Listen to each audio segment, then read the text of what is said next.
ശരീരത്തിനെ നമ്മൾ സ്നേഹിച്ചാലേ ആ ശരീരം നമ്മളെ സ്നേഹിക്കുകയുള്ളൂ. അത് വയ്ക്കാൻ പറ്റാതായിപ്പോയി.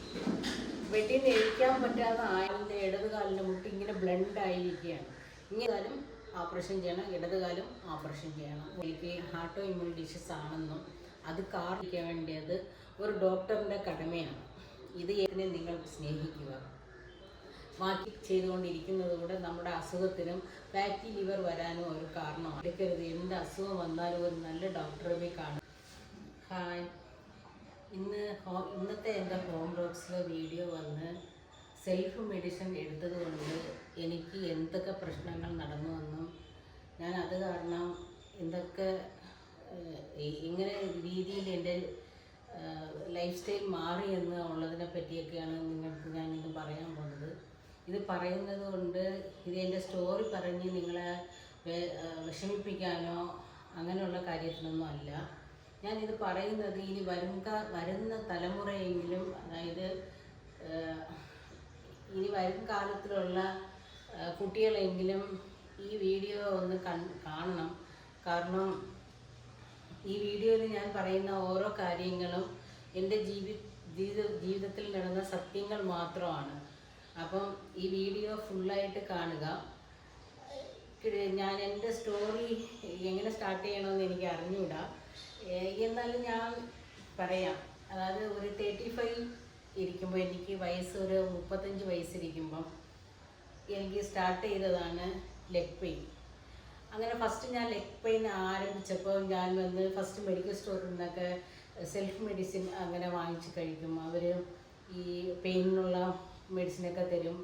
ഒരു 2-3 മെഡിസിനൊക്കെ തരും. ഞാനത് അങ്ങനെ വാങ്ങിച്ച് കുറച്ച് ദിവസം കഴിച്ചു ഒരു സ്റ്റേജ് ആയപ്പം അത് കഴിക്കുമ്പോൾ വലിയ സുഖമായിരിക്കും. എനിക്ക് ലെഗ് പെയിൻ ഇരിക്കില്ല. ഞാൻ എൻ്റെ ജോലികളൊക്കെ കണ്ടിന്യൂ ചെയ്യും. എൻ്റെ വെളിയിലുള്ള വർക്ക്, വീട്ടിലുള്ള വർക്കെല്ലാം ഓടിച്ചാടി ഞാൻ ചെയ്യാറുണ്ടായിരുന്നു. അപ്പോൾ എനിക്ക് വയസ്സ് ഒരു 35 ആയിട്ടുള്ളൂ.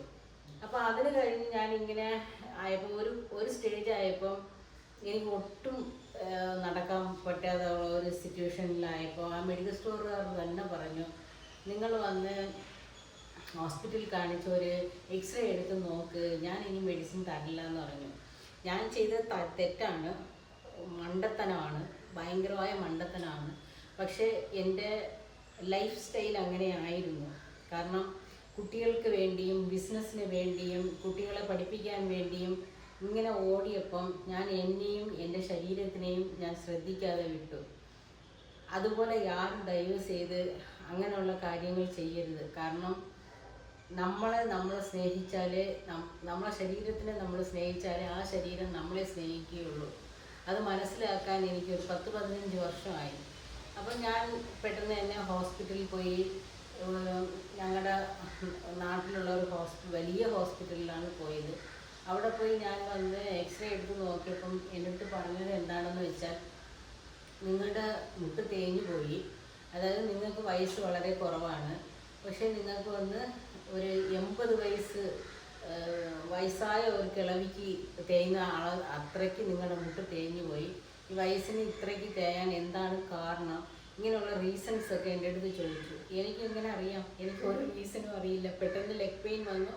ഞാൻ ഒരു വർഷം 2 വർഷം ഞാനിങ്ങനെ മെഡിസിൻ എടുത്തു. അത് കഴിഞ്ഞ് ഇങ്ങനെ ഒരു സംഭവം എനിക്ക് നടന്നുപോയി. അപ്പോൾ അവരുടെ അടുത്ത് ഞാൻ ചോദിച്ചപ്പോൾ എന്താ ചെയ്യുക? അത് ഈ വയസ്സിലൊന്നും നിങ്ങൾക്ക് ഓപ്പറേഷൻ ചെയ്യാൻ പറ്റത്തില്ല. നിങ്ങൾ ഒന്നിൽ പെയിനോടെ ജീവിക്കണം, ഇല്ലെങ്കിൽ ഈ ടാബ്ലറ്റ് മാത്രമേ തരാൻ പറ്റുള്ളൂ എന്ന് പറഞ്ഞിട്ട് ഡോളോ 600 എന്ന് പറഞ്ഞൊരു മെഡിസിനാണ് തന്നത്. അപ്പോൾ ഈ ഡോളോ 600 പിന്നെ ഒരു മൾട്ടി വിറ്റമിൻ മെഡിസിനും പിന്നെ ഒരു കാൽസ്യം ടാബ്ലറ്റും തന്നു. അപ്പോൾ ഞാൻ ഇതിങ്ങനെ റെഗുലറായിട്ട് കഴിച്ചുകൊണ്ടിരിക്കുമായിരുന്നു. പിന്നെ ഞാൻ ആലോചിച്ച് ഈ മെഡിസിനെല്ലാം നമുക്ക് അറിയാവുന്ന മെഡിസിനൊക്കെ തന്നെയാണ്. അപ്പോൾ ഇതിന് പോയി ഇത് മാത്രമേ പോകുമ്പോഴെല്ലാം ഒരു രാവിലെ മുതൽ വൈകിട്ട് വരെ അവിടെ പോയി കുത്തിയിരുന്നാൽ അവർ തരുന്ന മെഡിസിൻ ഒരേ മെഡിസിൻ തന്നെ തരും. അപ്പം ഇങ്ങനെ ഒരു കുറച്ച് ദിവസം ഒരു 6 മാസം പോയപ്പോൾ ഞാൻ വിചാരിച്ചു, മുട്ടുപലി കുറഞ്ഞതുപോലെ പാടില്ല. മെഡിസിനും ഒരേ മെഡിസിൻ തന്നെ റെഗുലറായിട്ട് തരുന്നു. ഡോളോ 600 കഴിക്കുമ്പോൾ കുറച്ച് ആശ്വാസം ഇരിക്കും. അതിൻ്റെ എഫക്റ്റ് കഴിയുമ്പോൾ വീണ്ടും ലെഗ് പെയിൻ ആരംഭിക്കും. അപ്പോൾ ഇങ്ങനെ ഒരു റേഷ്യോയിൽ ഇങ്ങനെ പൊയ്ക്കൊണ്ടിരിക്കുകയായിരുന്നു. അപ്പോൾ ഞാൻ വിചാരിച്ചു ഈ മെഡിസിൻ നമ്മൾ തന്നെ മെഡിക്കൽ സ്റ്റോറിൽ നിന്ന് വാങ്ങിച്ച് കഴിക്കാം. എന്ന് പറഞ്ഞ് കുറച്ച് ദിവസം ഇങ്ങനെ കഴിച്ചു. ഇങ്ങനെ പോയി ഒരു 10 വർഷം പോയെന്ന് തന്നെ പറയാം. 10 വർഷം ഇങ്ങനെ പോയി. ആ പെയിനോടെ ഞാൻ ഇങ്ങനെ കൊണ്ട് നടന്നു. ഇങ്ങനെ ഈ medicine, calcium, multi vitamin, Dolo 600 ഈ 3 മെഡിസിനും കഴിച്ചു. എൻ്റെ ജീവിതം ഇങ്ങനെ പൊയ്ക്കൊണ്ടിരിക്കുമ്പോൾ ഒരു ദിവസം വന്ന് ബെഡിൽ നിന്ന് എഴുതിക്കാൻ പറ്റാതായിപ്പോയി. ബെഡിൽ നിന്ന് എഴുതിക്കാൻ പറ്റാതെ ആയപ്പോഴാണ് ഇന്നലെ രാത്രി വരയ്ക്കും നല്ലപോലെയാണല്ലോ ഇരുന്നത്, ഇന്ന് രാവിലെ നമുക്ക് ബെഡിൽ നിന്ന് എഴുതിക്കാനേ പറ്റുന്നില്ലല്ലോ എന്ന് പറഞ്ഞാണ് ഞാൻ ഇനി ഇവിടെ നമ്മുടെ നാട്ടിലുള്ള ഹോസ്പിറ്റലിൽ കാണിക്കേണ്ട എന്ന് പറഞ്ഞ് ഞാൻ നെയ്യാറ്റങ്കരയിൽ നിംസ് ഹോസ്പിറ്റൽ എന്ന് പറഞ്ഞൊരു ഹോസ്പിറ്റലുണ്ട്. അപ്പോൾ അത് എൻ്റെ ഒരു റിലേറ്റീവ് പറഞ്ഞാണ് ഞാൻ അവിടെ പോയത്. അപ്പോൾ അവിടെ കൊണ്ടുപോയി ഞാൻ കാണിച്ചപ്പോൾ എനിക്ക് വന്ന് അവർ ഒരു എക്സ്റേ എടുക്കാൻ പറഞ്ഞു. സ്കാനൊന്നും വേണ്ട, എക്സ്റേ എടുക്കാൻ പറഞ്ഞു. എക്സ്റേ എടുത്ത് നോക്കിയപ്പോൾ വന്ന് ഈ എൻ്റെ ഇടത് കാലിൻ്റെ മുട്ട് ഇങ്ങനെ ബ്ലണ്ടായിരിക്കുകയാണ്, ഇങ്ങനെ ഇരിക്കുകയാണ്. ഞാൻ എക്സ്റേ വേണമെങ്കിൽ ഞാൻ അതിൽ എക്സ്റേ കാണിച്ച്, എൻ്റെ അടുത്ത് എക്സ്റേ ഉണ്ട്, എക്സ്റേ വേണമെങ്കിൽ കാണിച്ചത് ഇങ്ങനെ ബ്ലണ്ടായി ഇരിക്കുകയാണ് ഇടത് കാലം. അതുകൊണ്ടാണ് എനിക്ക് രാവിലെ എഴുതിച്ച് നടക്കാൻ പറ്റാതായിപ്പോയി. ഈ കാലും വലത് കാലും ഇങ്ങനെ തേഞ്ഞ് ഇരിക്കുകയാണ്. അപ്പോൾ ഇടത് കാലം ഭയങ്കര ഡാമേജ്, വലത് കാലം ഓപ്പറേഷൻ ചെയ്യണം, ഇടത് കാലം ഓപ്പറേഷൻ ചെയ്യണം, മുട്ട് മാറ്റി വയ്ക്കണം എന്ന് പറഞ്ഞ് ഞാൻ വല്ലാതെ ഷോക്കായിപ്പോയി. കാരണം ഞാൻ മാത്രമല്ല ഷോക്കായത്, എൻ്റെ കൂടെ വന്ന എൻ്റെ ഹസ്ബൻഡ് എല്ലാവരും ഷോക്കായി. ഡോക്ടറിനും കൂടെ അത് എക്സ്റേ കണ്ടപ്പോൾ വല്ലാത്തൊരു ഷോക്കിംഗ് ആയിരുന്നു. കാരണം ഈ 45-ൽ വന്ന് ഇങ്ങനെ ഒരു സിറ്റുവേഷനിൽ എങ്ങനെ ഓപ്പറേഷൻ ചെയ്യും, കഷ്ടമാണ്. പക്ഷെ ചെയ്യാതിരിക്കാൻ പറ്റത്തേ ഇല്ല, ചെയ്ത് തന്നെ ആവണമെന്ന് പറഞ്ഞു. ഉടനെ ചെയ്ത് തന്നെ ആവണമെന്ന് പറഞ്ഞു. വേറെ വഴിയില്ല, നിങ്ങൾ ചെയ്ത് തന്നെ ആവണം. അങ്ങനെ ഞങ്ങൾ ഒരു മാസം ടൈം ചോദിച്ചിട്ട് വന്ന് മെഡിസിനൊക്കെ വാങ്ങിച്ചിട്ട് വന്ന് ഓപ്പറേഷൻ ചെയ്തു. അപ്പം ഞാൻ എൻ്റെ ജീവിതത്തിൽ വന്ന് എല്ലാം എനിക്ക് അവസാനിച്ചു വിചാരിച്ച ഒരു ദിവസമായിരുന്നു അത്. ഇനിയില്ല, എൻ്റെ ജീവിതം കൂടി കഴിഞ്ഞു. കാരണം 2 മുട്ടും ഓപ്പറേഷൻ ചെയ്യുമ്പോൾ ഒന്ന് നമുക്ക് നടക്കാൻ പറ്റുമോ, നടക്കാൻ പറ്റത്തില്ലയോ. ആ ഓപ്പറേഷൻ ചെയ്യാൻ ഒരു 15 ദിവസം ക്യാപ്പുള്ളപ്പോൾ ഒരു ദിവസം പോലും ഉറങ്ങാതെ നെറ്റിൽ, യൂട്യൂബിലെല്ലാം പോയി, ഗൂഗിളിലെല്ലാം പോയി സെർച്ച് ചെയ്ത് മുട്ട ഓപ്പറേഷൻ എങ്ങനെയാണ് ചെയ്യുന്നത്, എങ്ങനെ ചെയ്യും, അത് കഴിഞ്ഞ് എന്തൊക്കെയാണ് ചെയ്യേണ്ടത്, ഇതെല്ലാം ഈ 15 ദിവസവും രാത്രിയും പകലും ഇങ്ങനെ സെർച്ച് ചെയ്ത് കംപ്ലീറ്റ് ഓപ്പറേഷൻ വരയ്ക്ക് ഞാൻ അതിൽ വന്ന് സെർച്ച് ചെയ്ത് നോക്കി. എൻ്റെ മനസ്സിനൊരു വല്ലാത്തൊരു ധൈര്യം കൊടുത്ത് അതിനുശേഷം ശരി എന്തായാലും ഓപ്പറേഷൻ ചെയ്യണ്ടേ. പക്ഷെ ചെയ്യാതിരിക്കാൻ പറ്റത്തില്ല, ചെയ്താലേ എനിക്ക് നടക്കാനെങ്കിലും പറ്റുള്ളൂ. അപ്പോൾ ഇതിൽ വന്ന പല റിലേറ്റീവിൽ, സ്വന്തത്തിലുള്ളവരൊക്കെ ഒരുപാട് നമ്മളെ ഭയപ്പെടുത്തന്മാർ ഒരുപാട് കാര്യങ്ങളൊക്കെ പറഞ്ഞു. ഇൻഫെക്ഷനായ ബ്രെയിൻ വരയ്ക്കും പോവും, ജീവൻ ഉയിര് പോകാനുള്ള ചാൻസ് അധികമാണ്, കാല് പഴുത്തു പോവും, ഇൻഫെക്ഷൻ ആവുക, അങ്ങനെ ഇങ്ങനെയൊക്കെ വന്ന് ഒരുപാട് എന്നെ കുറച്ചുകൂടെ പേടിപ്പിച്ചെങ്കിലും ആരുടെ സംസാരവും ഞാൻ കേട്ടില്ല. അപ്പോൾ വന്ന് എനിക്ക് എൻ്റെ കാല് കിട്ടിയാലും ശരി ഇല്ലെങ്കിലും ശരി, എന്ത് നടന്നാലും ശരി, ഇനി ഈ വേദന കൊണ്ട് എനിക്ക് നടക്കാൻ പറ്റത്തില്ലെന്ന് പറഞ്ഞാണ് ഞാൻ അവിടെ പോയി ഓപ്പറേഷൻ ചെയ്തു. അപ്പോൾ അവിടെ പോയപ്പോഴാണ് എനിക്ക് ഈ മുട്ട് തേയ്മാനത്തിൻ്റെ കാരണം ആട്ടോ ഇമ്യൂൺ ഡിസീസ് ആയിരിക്കും എന്ന് പറഞ്ഞു. ആട്ടോ ഇമ്യൂൺ ഡിസീസ് ആണെന്ന് കൺഫേം ചെയ്തില്ല, ആട്ടോ ഇമ്യൂൺ ഡിസീസ് ആയിരിക്കും എന്ന് പറഞ്ഞു. പിന്നെ അതിനുശേഷം ബ്ലഡ് ടെസ്റ്റ് ചെയ്തൊക്കെ നോക്കിയപ്പം കൺഫേമായി എനിക്ക് ആട്ടോ ഇമ്യൂൺ ഡിസീസ് ആണെന്നും അത് കാരണമാണ് എനിക്ക് ഈ ചെറിയ വയസ്സിലെ മുട്ട് തേഞ്ഞതെന്നും അപ്പോഴാണ് കണ്ടുപിടിച്ചത് ഡോക്ടർ. അപ്പോൾ ഇത്രയും നാളും ഞാൻ ഇവിടെ എൻ്റെ നാട്ടിലുള്ള ഡോക്ടർ ഒരു ബ്ലഡ് ടെസ്റ്റിലൂടെ എനിക്ക് എന്താണ് അസുഖമെന്ന് ആ 35 വയസ്സിൽ എനിക്ക് കണ്ടുപിടിച്ച് അതിൻ്റേതായ ഒരു ട്രീറ്റ്മെൻറ്റ് എനിക്ക് തന്നിരുന്നാൽ എൻ്റെ ഈ മുട്ട് ഇന്ന് മുറിച്ച് മാറ്റേണ്ട ആവശ്യം എനിക്ക് വന്നിരിക്കില്ല. കാരണം ഞാൻ എന്തുകൊണ്ട് ഇതൊക്കെ പറയുന്നതെന്ന് വെച്ചാൽ, ഒരു ഹോസ്പിറ്റലിൽ വന്ന് പോകുമ്പോഴൊന്നും പേഷ്യൻറ്റിനൊന്നും അറിയത്തില്ല. അപ്പം ഒരു ചെറുപ്പക്കാരിക്ക് വന്ന് മുട്ട് തേയുകയാണെങ്കിൽ അതിൻ്റെ കറക്റ്റായ റീസൺ എന്താണെന്ന് കണ്ടുപിടിക്കാൻ വേണ്ടിയത് ഒരു ഡോക്ടറിൻ്റെ കടമയാണ്. ഇത് ഏതെങ്കിലും ഡോക്ടർ നോക്കുന്നുണ്ടെങ്കിലും എനിക്ക് അതിലൊന്നും പ്രശ്നമില്ല, ഞാൻ എവിടെ വന്ന് വേണമെങ്കിലും ഇത് ഞാൻ പറയാൻ തയ്യാറാണ്. കാരണം ബ്ലഡ് ടെസ്റ്റ് ചെയ്ത് എനിക്ക് ആട്ടോ ഇമ്യൂൺ ഡിസീസ് ആണെന്ന് കണ്ടുപിടിച്ചിരുന്നാൽ എൻ്റെ മുട്ട് തേയാതെ അപ്പം തന്നെ എനിക്ക് ട്രീറ്റ്മെൻറ്റ് തന്ന് അതിൻ്റേതായ മെഡിസിൻ തന്ന് എന്നെ ശരി ചെയ്ത് കൊണ്ടുവരാൻ പറ്റുമായിരുന്നു. അത് കണ്ടുപിടിച്ചില്ല. അപ്പം കംപ്ലീറ്റ് തേഞ്ഞ് ശേഷമാണ് വേറെ തിരുവനന്തപുരത്ത് ഹോസ്പിറ്റലിൽ പോയതിന് ശേഷമാണ് എനിക്ക് ഒന്ന് കണ്ടുപിടിക്കാൻ പറ്റിയതും. അപ്പോൾ കംപ്ലീറ്റ് എന്താ പറയുക, കണ്ണ് കെട്ടുപോയതിനു ശേഷം സൂര്യ നമസ്കാരം ചെയ്ത് എന്താ പ്രയോജനം എന്ന് പറയുമല്ലോ.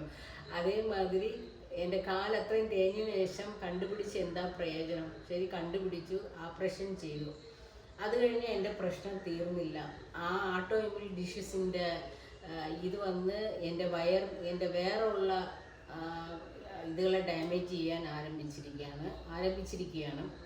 അപ്പോൾ ഞാൻ മെഡിസിനൊക്കെ മെഡിസിനൊക്കെ എടുത്തുകൊണ്ടിരിക്കുകയാണ്. 1.5 വർഷം കൊണ്ട് 2 months ഒരൊക്കെ ഡോക്ടറെ പോയി കൺസൾട്ട് ചെയ്ത് മെഡിസിനൊക്കെ എടുത്തുകൊണ്ടിരിക്കുകയാണ്.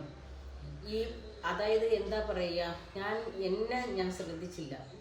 എനിക്ക് ഓട്ടോ ആയിരുന്നു ലൈഫിലും ഫാമിലി, ഹസ്ബൻഡ്, കുട്ടികൾ, അവരുടെ സന്തോഷം, എല്ലാ ജോലിയും ഞാൻ തന്നെ ചെയ്യണമെന്നുള്ള ഒരു ഗൗരവം. കാരണം ഞാൻ ചെയ്താലേ ഈ പെർഫെക്റ്റായിട്ട് ഇരിക്കൂ എന്നുള്ള ഒരു ചിന്തന. അതുകൊണ്ട് എല്ലാ ജോലിയും ഇപ്പം ജോലികളൊക്കെ ചെയ്യുന്നതുകൊണ്ടുള്ള കൊണ്ടല്ല ഇത് വന്നത്. അപ്പോൾ എല്ലാ ജോലി എടുത്തിട്ട് ചെയ്യുക. ഇങ്ങനെ ഓടിയ ഈ തിരക്കിനിടയിൽ ഞാൻ ടൈമിന് ആഹാരം കഴിച്ചില്ല, ടൈമിന് വെള്ളം കുടിച്ചില്ല. ഇങ്ങനെ എൻ്റെ ശരീരത്തിനെ ഞാൻ സ്നേഹിച്ചതേ ഇല്ല. അതുകൊണ്ട് ആണ് എനിക്ക് ഇത്രയും പ്രശ്നങ്ങളൊക്കെ വരാനുള്ള കാരണം. അതുകൊണ്ട് ഞാൻ എല്ലാവരുടെടുത്തും ഇപ്പോൾ ഈ ഒരാഴ്ചയ്ക്ക് മുമ്പ് എനിക്ക് ഒട്ടും വയ്യാതായിപ്പോയി. അപ്പോൾ എന്താ ഇങ്ങനെ ഞാൻ നല്ല വീഡിയോ ഒക്കെ എടുത്തുകൊണ്ടിരുന്നു, പെട്ടെന്ന് വീഡിയോ എടുക്കാനൊരു മടി, ജോലി ചെയ്യാനൊരു മടിയൊക്കെ ആയിരുന്നു. അപ്പം ശരി, ഹോസ്പിറ്റലിൽ പോകാനുള്ള ടൈമും ആയി, ഡേറ്റും ആയി. അപ്പം ശരി പോകാൻ തുടങ്ങി. ഹോസ്പിറ്റലിൽ ചെക്ക് ചെയ്തപ്പോഴാണ് കൊളസ്ട്രോൾ, ഫാറ്റി ലിവർ 98. അപ്പോൾ വളരെ കൂടുതലായിരുന്നു. അപ്പോൾ വളരെ കൂടുതലായിപ്പോയെന്ന് പറഞ്ഞു. അപ്പോൾ കഴിഞ്ഞ 2 മാസത്തിന് മുമ്പ് ചെക്ക് ചെയ്യുമ്പോൾ 65 ആയിരുന്നു. അപ്പോഴേ കൂടുതലാണെന്ന് പറഞ്ഞു. നിങ്ങൾ കുറച്ച് കൺട്രോൾ ചെയ്യും. പക്ഷെ ഞാൻ അതായത് എനിക്ക് ഈ മുട്ട ഓപ്പറേഷൻ ചെയ്തതിന് ശേഷം, അതായത് എൻ്റെ മുട്ട് മാറ്റി വെച്ചതിന് ശേഷം ഞാൻ കുറച്ച് കെയർഫുള്ളായിട്ടാണ് ആഹാരമൊക്കെ കഴിക്കുന്നത്. കാരണം എനിക്ക് വെയിറ്റ് ഇടാൻ പാടില്ല, വെയിറ്റ് ഇട്ടാലും മുട്ട് നടക്കാനൊക്കെ ഭയങ്കര കഷ്ടമായിരിക്കും എന്ന് പറഞ്ഞ് വളരെ ലിമിറ്റായിട്ട് വളരെയധികം നോക്കിയാണ് ഞാൻ ആഹാരം കഴിക്കുന്നത്. അല്ലെങ്കിലും ചെറുപ്പം മുതലേ എൻ്റെ അമ്മയൊക്കെ എനിക്ക് കുറച്ച് ആഹാരം തന്നാണ് വളർത്തിയത്. അത് അങ്ങനെ തന്നെയാണ് ഞങ്ങൾ ഫോളോ ചെയ്ത്. കുറച്ച് ചോറ് ഇങ്ങനെയൊക്കെ കഴിക്കാറുള്ളൂ. വാരി വലിച്ച് കിട്ടുന്നതെല്ലാം കഴിക്കുന്ന ഒരു ഇത് എനിക്കോ അല്ലെങ്കിൽ ഞങ്ങളുടെ ഫാമിലിയിൽ ആർക്കും തന്നെ ഇല്ല. വാരി വലിച്ച് ഞങ്ങൾ കഴിക്കത്തുമില്ല. അങ്ങനെ ഇരിക്കുമ്പം ഇപ്പം ഇത്രയും ലിവർ ഫാറ്റി ലിവർ ഇത്രയ്ക്ക് വരാനുള്ള കാരണം എന്താണെന്ന് അറിയത്തില്ല. എന്തുകൊണ്ട് വന്നെന്ന് എനിക്ക് ഒരു പിടിയുമില്ല. എന്നാലും നമ്മളിപ്പോൾ എണ്ണ കുറയ്ക്കണം, അത് കുറയ്ക്കണം എന്നൊക്കെ പറഞ്ഞാലും എങ്ങനെയെങ്കിലും നമുക്ക് ഓയിൽ വളരെയധികം കുറയ്ക്കാൻ പാടില്ല. കാരണം ഓയിൽ വളരെയധികം കുറച്ചെങ്കിൽ നമ്മുടെ സ്കിന്നിലൊക്കെ റോഷസ്, ഇങ്ങനെ ചൊറിച്ചിലൊക്കെ വരാൻ ആരംഭിക്കും. പിന്നെ മുട്ടിന് നമ്മുടെ ശരീരത്തിന് 2 ടേബിൾ സ്പൂൺ ഓയിലെങ്കിലും ഒരു ദിവസം ഒരാൾ എടുക്കണം. അപ്പം ഓയിൽ നമ്മൾ വളരെയധികം കൺട്രോൾ ചെയ്യാനും പാടില്ല. അപ്പം എങ്ങനെ ഇത് വന്നു എന്നുള്ളതും എനിക്കറിയത്തില്ല. ഇങ്ങനെയാണ് ഇത്. ഞാനിപ്പം എന്താണ് പറയാൻ എന്നൊന്ന് പറയട്ടെ. ഞാൻ എവിടെയോ ആരംഭിച്ച് എവിടെയോ പോവുകയാണ്. ഞാൻ എന്താണ് പറയാൻ ഉദ്ദേശിക്കുന്നതെന്ന് വെച്ചാൽ, ഒരിക്കലും നിങ്ങൾ നിങ്ങളുടെ ശരീരത്തിനെ ശ്രദ്ധിക്കാതെ മറ്റുള്ളവർക്ക് വേണ്ടി ജീവിക്കരുത്. ഫസ്റ്റ് നിങ്ങൾക്ക് ജീവിക്കണമെന്ന് ആഗ്രഹമുണ്ടെങ്കിൽ, നിങ്ങൾ ഹെൽത്തിയായിരിക്കണമെന്ന് നിങ്ങൾക്ക് ആഗ്രഹമുണ്ടെങ്കിൽ, നിങ്ങൾ ഫസ്റ്റ് ചെയ്യാൻ വേണ്ടിയ ഒരു കാര്യം, ഫസ്റ്റ് നിങ്ങളുടെ ശരീരത്തിനെ നിങ്ങൾ സ്നേഹിക്കുക. വാക്കിംഗ് പോവുക, എക്സർസൈസ് ചെയ്യുക. എന്ത് ഫുഡ് കഴിച്ചാൽ നമ്മൾ ഹെൽത്തി ആയിരിക്കും നോക്കി കുറച്ച് കഴിച്ചാൽ അത് ഹെൽത്തി ആയിരിക്കുന്ന രീതിയിൽ കഴിക്കുക. അങ്ങനെ കഴിച്ച് നിങ്ങൾ കുറച്ച് ശ്രദ്ധിക്കണം. നിങ്ങളുടെ സൗന്ദര്യത്തിനെയും ശരി, നിങ്ങളുടെ ഹെൽത്തിനെയും ശരി നിങ്ങൾ ശ്രദ്ധിക്കണം. ശ്രദ്ധിച്ചാൽ മാത്രമേ നമുക്ക് ഇങ്ങനെയുള്ള പ്രശ്നങ്ങളൊക്കെ വരാതിരിക്കുകയുള്ളൂ. പിന്നെ ഈ മന അഴുത്തം എന്ന് പറയും. അതായത് എപ്പോഴും വിഷമിച്ചിരിക്കുന്നത്, നമ്മുടെ ലൈഫിൽ നമുക്ക് വരുന്ന പ്രശ്നങ്ങൾ മൈൻഡിൽ വെച്ചുകൊണ്ട് നമ്മൾ എപ്പോഴും അത് ഫീൽ ചെയ്തുകൊണ്ടിരിക്കുന്നത് കൂടെ നമ്മുടെ അസുഖത്തിനും ഫാറ്റി ലിവർ വരാനും ഒരു കാരണമാണ്. പിന്നെ പാരമ്പര്യമായിട്ട് അമ്മ അച്ഛൻ അങ്ങനെ താത്ത ഈ അമ്മൂമ്മമാർക്കൊക്കെ ഉണ്ടെങ്കിലും നമുക്ക് ഫാറ്റി ലിവർ വരാനുള്ള ചാൻസ് അധികമാണ്. അപ്പോൾ എനിക്ക് എൻ്റെ അമ്മയ്ക്ക് ഉണ്ടായിരുന്നു, അതുകൊണ്ട് ഒരു പക്ഷേ എനിക്ക് വന്നിരിക്കാം. ഇപ്പോൾ എൻ്റെ അനിയത്തിക്കുണ്ട്, അത് കാരണം കൂടെ എനിക്ക് വന്ന് ഫാറ്റി ലിവർ ഇരിക്കാം. കാരണം ആഹാരം കഴിച്ച് വന്നതും പിന്നെ എൻ്റെ ഹോം ബ്ലോഗ്സിലൊക്കെ നിങ്ങൾ നോക്കുമ്പോൾ അറിയാം, ഞാൻ അതിലൊന്നും കള്ളത്തനമായിട്ടൊന്നും ഒന്നും വീഡിയോയ്ക്ക് വേണ്ടി ഒന്നും അതിൽ ഞാൻ ഇടാറില്ല. ഞാൻ എന്ത് കഴിക്കുന്നു അത് മാത്രമേ ഞാൻ അതിൽ ഇടാറുള്ളൂ. അപ്പം ഞാൻ അതിൽ നിങ്ങൾ നോക്കുമ്പോൾ അറിയാം, ഞാനിന്ന് വട, ബജ്ജി, ബോണ്ട ഇങ്ങനെ ഡീപ്പ് ഫ്രൈ ചെയ്ത ആ ഓയിലി ഫുഡൊന്നും കഴിക്കാറില്ല.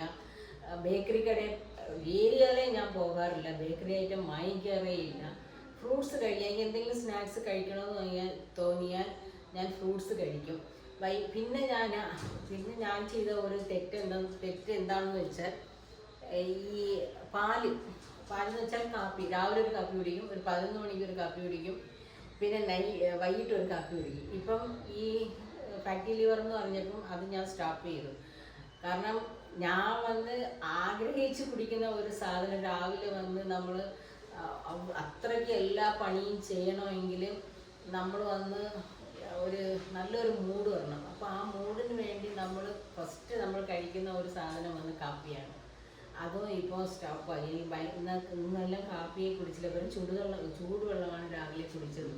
നമ്മൾ എന്തിനാണ് ജീവിക്കുന്നത്? ഈ ലോകത്ത് വന്ന് ദൈവം എന്തൊക്കെയോ ആഹാരങ്ങളൊക്കെ തന്നിരിക്കുകയാണ്, പക്ഷെ അതൊന്നും കഴിക്കാൻ പറ്റുന്നില്ലെന്ന് പറയുമ്പോൾ ഒരിക്കൽ കഴിക്കായിരുന്നു. അപ്പോൾ ബിസിനസ് ഇത് കുട്ടികളുടെ പഠിപ്പെന്ന് പറഞ്ഞ് ഓടി.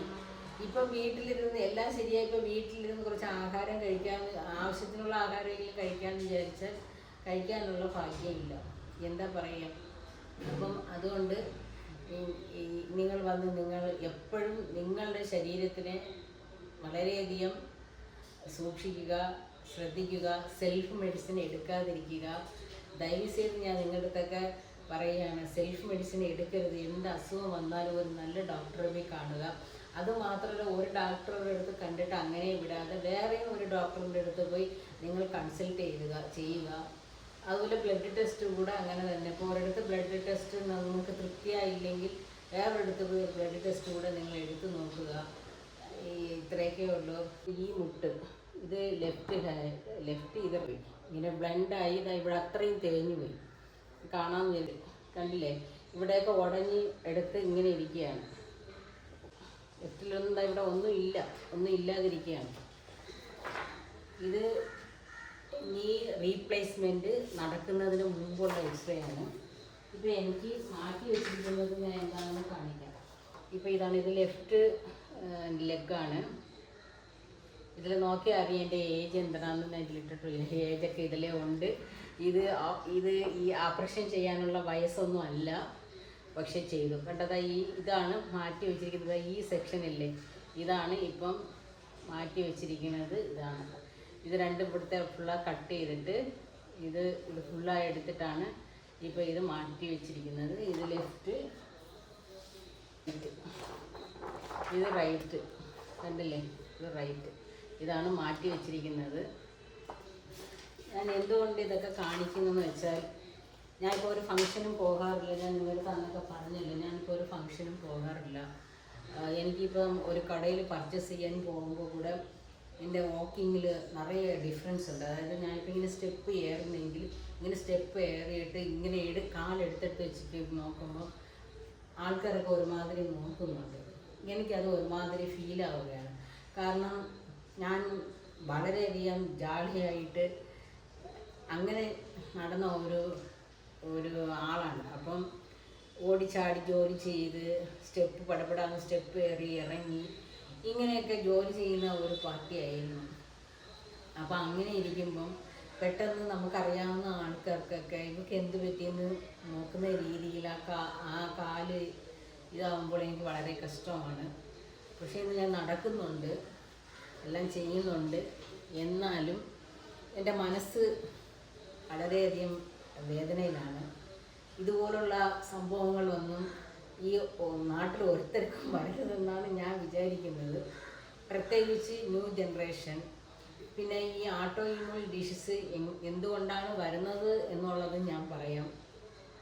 ആട്ടോ ഇമ്യൂൺ ഡിഷസ് പാരമ്പര്യമായിട്ട് അമ്മ അച്ഛന് ആർക്കെങ്കിലും ഉണ്ടെങ്കിൽ വരാനുള്ള ചാൻസ് അധികമാണ്. പിന്നെ നമ്മൾ വെയിൽ കൊള്ളാതെ ഇരിക്കുന്നതാണ് മെയിൻ കാരണം. ആട്ടോ ഇമ്യൂൺ ഡിഷസ് വന്ന് നമ്മൾ വെയിൽ തീർച്ചയായിട്ടും കൊള്ളണം.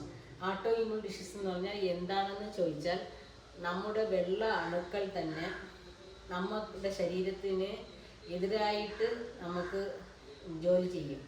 അതായത് എന്താ പറയുക, നമ്മൾ സ്വന്തം കാശിൽ ശൂന്യം വയ്ക്കും എന്ന് പറയാറുണ്ടല്ലോ.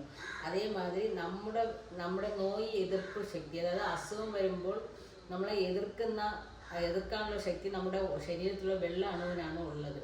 അപ്പം അത് എന്ത് ചെയ്യുന്നു വെച്ചാൽ നമുക്ക് വന്ന് നോയി എതിർപ്പ് ശക്തിക്ക് മാത്രം വേല ചെയ്യാതെ നമ്മുടെ ശരീരത്തിലുള്ള കിഡ്നി, ലിവർ, ഈ ജോയിൻറ്റ്സ്, എലുമ്പ് ഇങ്ങനെയുള്ള ഇതിനെയൊക്കെ അത് പോയി കുറച്ച് വിവരമില്ലാതെ അത് പോയി അറ്റാക്ക് ചെയ്യും. ഇതാണ് ഇതിൻ്റെ ഫുള്ളായിട്ടുള്ള ഡീറ്റെയിൽസ് നിങ്ങൾക്ക് അറിയണമെങ്കിൽ നിങ്ങൾ ഗൂഗിളിൽ സെർച്ച് ചെയ്ത് കഴിഞ്ഞാൽ ആട്ടോ ഇമ്യൂൺ ഡിഷസ് എന്നാൽ എന്ത് എന്ന് നിങ്ങൾ റിസർച്ച് ചെയ്താൽ നിങ്ങൾക്കത് എന്താണെന്ന് അറിയാൻ പറ്റും.